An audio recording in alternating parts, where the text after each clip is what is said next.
Hello, friends. How are you all? I hope you are all fit and fine. Myself, Suthar Manoj Kumar from Asarva Vidyalay, founded by Saraswati Vidya Mandal.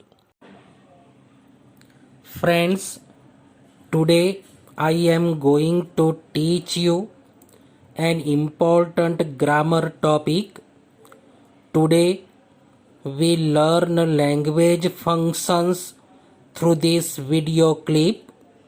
મિત્રો, ધોરણ 10ની પરીક્ષામાં functions કુલ 9 માર્કના પૂછાય છે. દોસ્તો, પરીક્ષામાં functions આધારિત 3 પ્રકારની કુલ 9 માર્ક્સની exercises પૂછાય છે, જેમાં એક્સરસાઇઝ નંબર 1 પ્રથમ એક્સરસાઇઝ, જેની સૂચના હોય છે match the functions with the sentences, એટલે કે આપેલા વાક્યોની સામે લાગુ પડતું ફંક્શન મેચ કરો. દેન એક્સરસાઇઝ નંબર 2 બીજી એક્સરસાઇઝ હોય છે, જેની સૂચના આ પ્રમાણે આપેલી હોય છે responses focusing on to the functions to complete the conversations, એટલે કે આપેલા ફંક્શન્સને આધારે નીચે આપેલી વાતચીતને પૂર્ણ કરો. એન્ડ ધ થર્ડ એક્સરસાઇઝ, ત્રીજી જે એક્સરસાઇઝ હોય છે એની સૂચના આ પ્રમાણે હોય છે complete the sentences using the functions given in the brackets, એટલે કે કૌંસમાં આપેલા ફંક્શન્સનો ઉપયોગ કરીને વાક્યો પૂર્ણ કરો. મિત્રો, તો આવો આજે આપણે લેંગ્વેજ ફંક્શન્સ શીખીએ. Friends, let's start to learn the language function. મિત્રો, આજે ફર્સ્ટ વિડિયો ક્લિપમાં હું તમને કુલ 7 ફંક્શન્સ વિશે વાત કરીશ, જેમાંનું પહેલું ફંક્શન છે સ્પેસિફાઈંગ ટાઈમ, એટલે કે ક્રિયાનો સમય દર્શાવવો. મિત્રો, સ્પેસિફાઈંગ ટાઈમ એટલે કે ક્રિયાનો સમય દર્શાવીને વાક્ય પૂરું કરીએ ત્યારે વાક્યમાં સમયસૂચક શબ્દો જેવા કે at 9 AM, tomorrow, yesterday, at noon જેવા શબ્દો એડ કરવા પડે છે. સ્પેસિફાઈંગ ટાઈમનો ઉપયોગ કરીને આપણે જ્યારે વાક્ય પૂર્ણ કરીએ ત્યારે મિત્રો એક ખાસ ધ્યાન રાખવાનું છે કે વાક્યમાં ક્રિયાપદ જે કાળનું આપ્યું હોય, ક્રિયાપદનું રૂપ જે કાળમાં હોય એ પ્રમાણેનો ટેન્સ પ્રમાણેનો સમયસૂચક શબ્દ આપણે મૂકવો પડે છે. મિત્રો, અહીંયા આપેલા એક્ઝામ્પલ્સ જોઈએ આપણે. Example number 1, the bus will arrive blank, અને બ્રેકેટમાં તમને ફંક્શન આપ્યું છે સ્પેસિફાઈંગ ટાઈમ, એટલે કે ક્રિયાનો સમય દર્શાવીને વાક્ય તમારે પૂર્ણ કરવાનું છે. Now let's see the answer. The bus will arrive at 10 PM, એટલે કે રાત્રે 10 વાગે બસ આવશે. મિત્રો, આપણે વાક્યમાં એટ 10 PM સમય મૂકીને વાક્ય પૂર્ણ કર્યું. Now second example, I will meet the principal blank, અને કૌંસમાં તમને એ જ ફંક્શન આપેલું છે સ્પેસિફાઈંગ ટાઈમ. હવે મિત્રો આન્સર જુઓ. આઈ will meet the principal tomorrow. મિત્રો, આ વાક્યમાં ક્રિયાપદ આપ્યું છે વિલ મીટ, અને આ વિલ મીટ ક્રિયાપદ જે છે એ ભવિષ્યકાળનું છે, એટલે ક્રિયાનો સમય પણ ભવિષ્યકાળમાં આપણે દર્શાવ્યો ટુમોરો. મીન્સ આવતીકાલે હું પ્રિન્સિપાલને મળીશ. તો પ્રિન્સિપાલને મળવાનો ક્રિયાનો સમય થયો આવતીકાલે.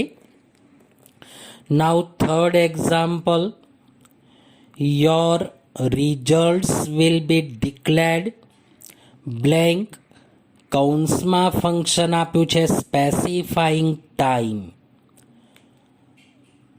નાઉ see the answer, your results will be declared in June, એટલે કે તમારું પરિણામ જૂન મહિનામાં ઘોષિત કે જાહેર કરવામાં આવશે. મિત્રો, અહીંયા આપણે ક્રિયાનો સમય દર્શાવ્યો in June. Friends, now let's see the second function. બીજું ફંક્શન શીખીએ જેનું નામ છે સ્પેસિફાઈંગ લોકેશન, એટલે કે ક્રિયા, વસ્તુ, વ્યક્તિનું સ્થાન બતાવવું. મિત્રો, સ્પેસિફાઈંગ લોકેશન ફંક્શન મૂકીને આપણે જ્યારે વાક્ય પૂરું કરીએ ત્યારે ક્રિયા, વસ્તુ કે વ્યક્તિનું સ્થાન બતાવવા માટે અમુક શબ્દો મૂકવા પડે છે, જેવા કે in, behind, near, here, there, on, before, after વગેરે જેવા શબ્દો મૂકી શકાય. નાઉ સી ધ એક્ઝામ્પલ્સ. હવે ઉદાહરણ જોઈએ. Example number 1, mister Shah works blank, કૌંસમાં તમને ફંક્શન આપ્યું છે specifying location.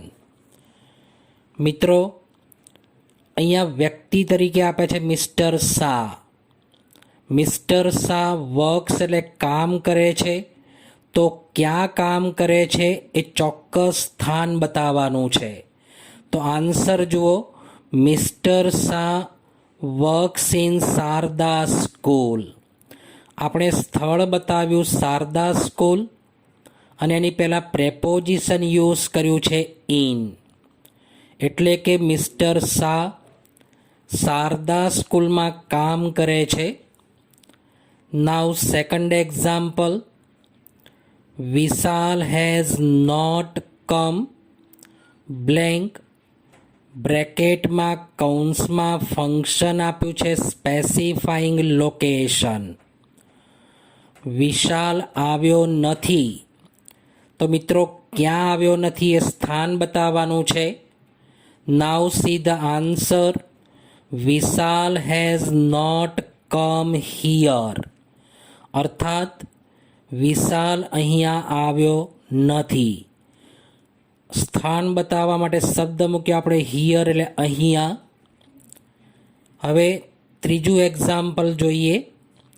The boys are playing blank, અને કૌંસમાં તમને એ જ ફંક્શન આપ્યું છે specifying location. The boys are playing એટલે બાળકો રમી રહ્યા છે, તો મિત્રો ક્યાં રમી રહ્યા છે લોકેશન આપણે બતાવવાનું છે, સ્થળ. Now see the answer, the boys are playing on the playground, એટલે કે બાળકો રમતના મેદાન પર રમી રહ્યા છે. ઓન ધ ગ્રાઉન્ડ એ આપણે સ્થળ મૂક્યું, રમતના મેદાન ઉપર ચોક્કસ સ્થાન બતાવ્યું.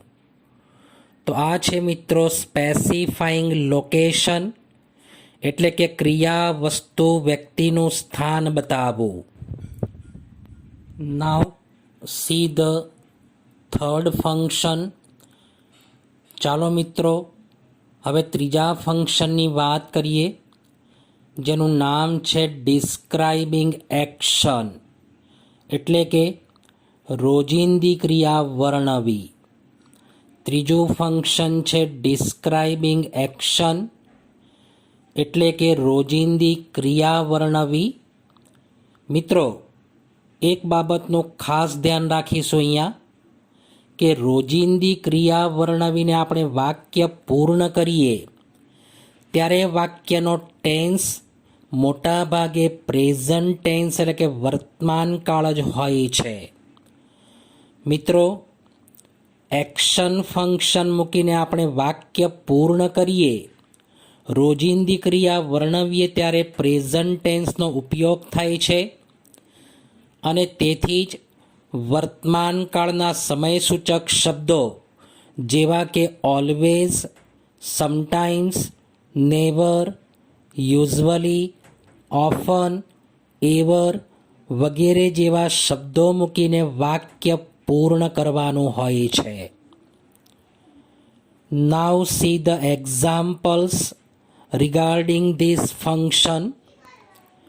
ફર્સ્ટ એક્ઝામ્પલ, પહેલું ઉદાહરણ છે જિગ્નેશ બ્લેન્ક, કૌંસમાં તમને ફંક્શન આપ્યું છે સ્પેસિફાઈંગ એક્શન. મિત્રો, ક્રિયા મૂકીને તમારે વાક્ય પૂર્ણ કરવાનું છે. હવે મિત્રો એનો આન્સર જોઈએ. Jignesh always goes to school on time, એટલે કે જિગ્નેશ હંમેશા સ્કૂલે સમયસર જાય છે.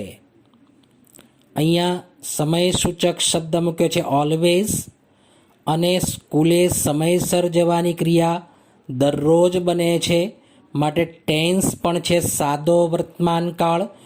ગોઝ એસ કે ઈએસ પ્રત્યયવાળું ક્રિયાપદ યુઝ કર્યું છે. Now second example, we blank બ્રેકેટમાં ફંક્શન આપ્યું છે specifying action. Now see the answer. We often visit the library. અમે અવારનવાર પુસ્તકાલયની મુલાકાત લઈએ છીએ. અહીંયા શબ્દ યુઝ કરે છે ઓફન એટલે અવારનવાર, અને ક્રિયા છે લાઇબ્રેરી એટલે પુસ્તકાલયની મુલાકાત લેવાની. And last example number 3, do you blank specifying action. Now see the answer. Do you ever help the poor. મિત્રો, આ વાક્ય પ્રશ્નાર્થ વાક્ય બનશે, કારણ કે વાક્યની શરૂઆતમાં સહાયકારક ક્રિયાપદ ડુ આપેલ છે. Do you ever help the poor. મિત્રો, એવરનો મિનિંગ છે ક્યારેય. શું તમે ક્યારેય કોઈ ગરીબની મદદ કરી છે?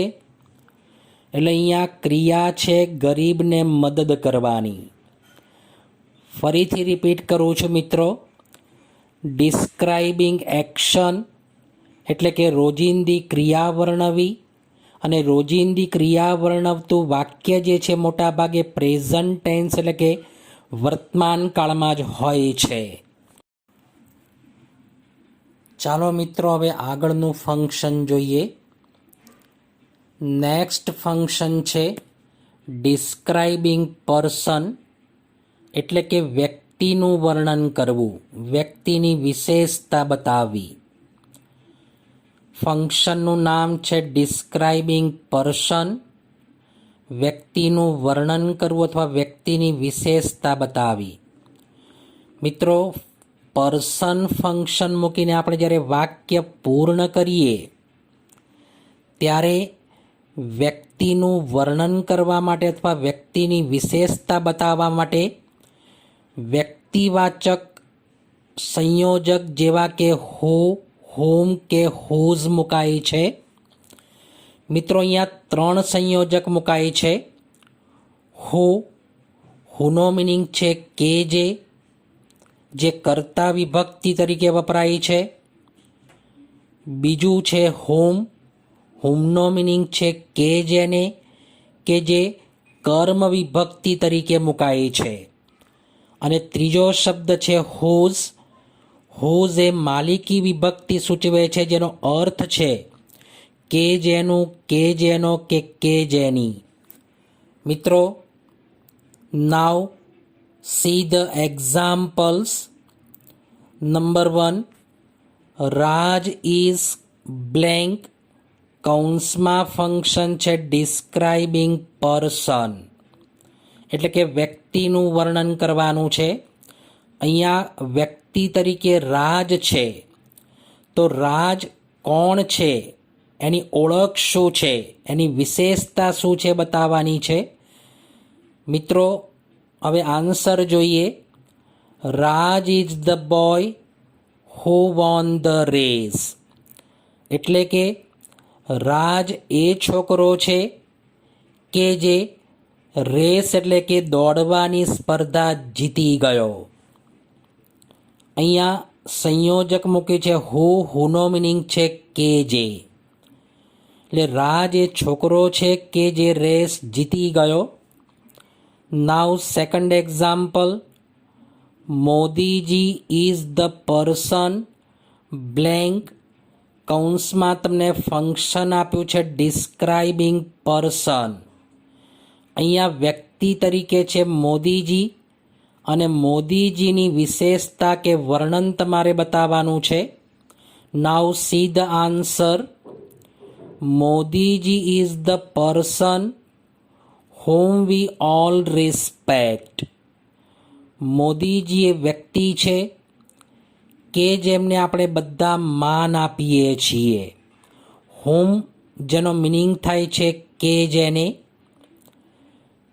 નાવ the third example, Riya blank, describing person, function તમને કૌંસમાં આપ્યું છે.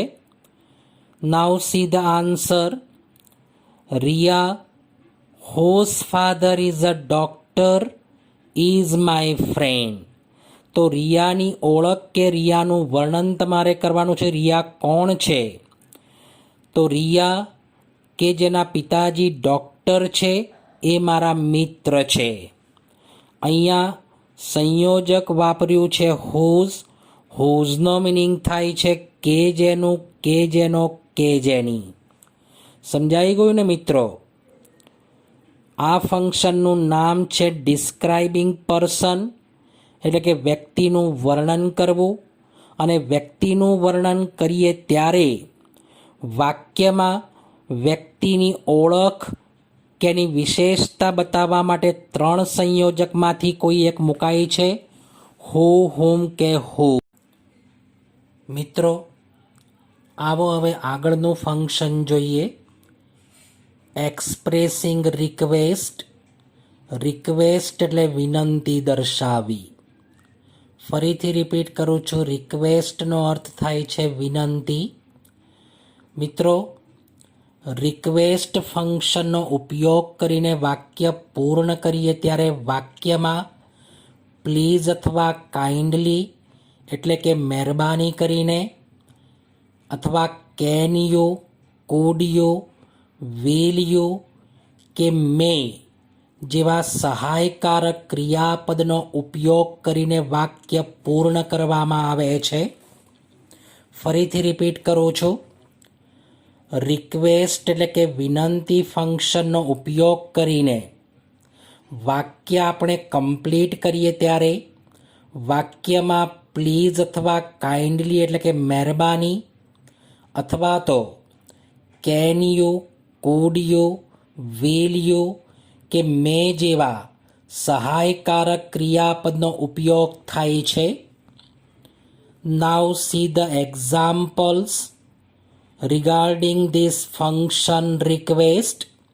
મિત્રો, અહીંયા નીચે ત્રણેય જે ઉદાહરણ કે એક્ઝામ્પલ તમને આપ્યા છે એ ત્રણેય વાક્યની બાજુમાં કૌંસમાં તમને ફંક્શન આપ્યું છે એક્સપ્રેસિંગ રિક્વેસ્ટ, એટલે કે વિનંતીનો ઉપયોગ કરીને તમારે વાક્ય પૂર્ણ કરવાનું છે. See the example number 1, blank use your computer. Now see the answer. Can I use your computer? I repeat the answer. Can I use your computer? શું હું તમારા કમ્પ્યુટરનો ઉપયોગ કરી શકું? મિત્રો, કેનનો ઉપયોગ કરીને વાક્યમાં વિનંતી દર્શાવેલી છે. Now let's see the second example. Blank, come in sir. કૌંસમાં એ જ ફંક્શન છે રિક્વેસ્ટ. મિત્રો, આ ખૂબ જ પ્રચલિત વાક્ય છે. ક્લાસરૂમમાં એન્ટર થતી વખતે આપણે જનરલી આ વાક્યનો યુઝ કરીએ છીએ પરવાનગી કે વિનંતી માટે. Now see the answer. May I come in sir? May I come in sir? શું સર હું અંદર આવું કે આવી શકું? Now third example. I am not feeling well. Blank car. અહીંયા પણ સેમ ફંક્શન છે રિક્વેસ્ટ. જવાબ જુઓ. I am not feeling well. Could you please drive the car? I repeat the answer. I am not feeling well. Could you please drive the car? મને મજા નથી. શું તમે કાર ડ્રાઈવ કરી લેશો?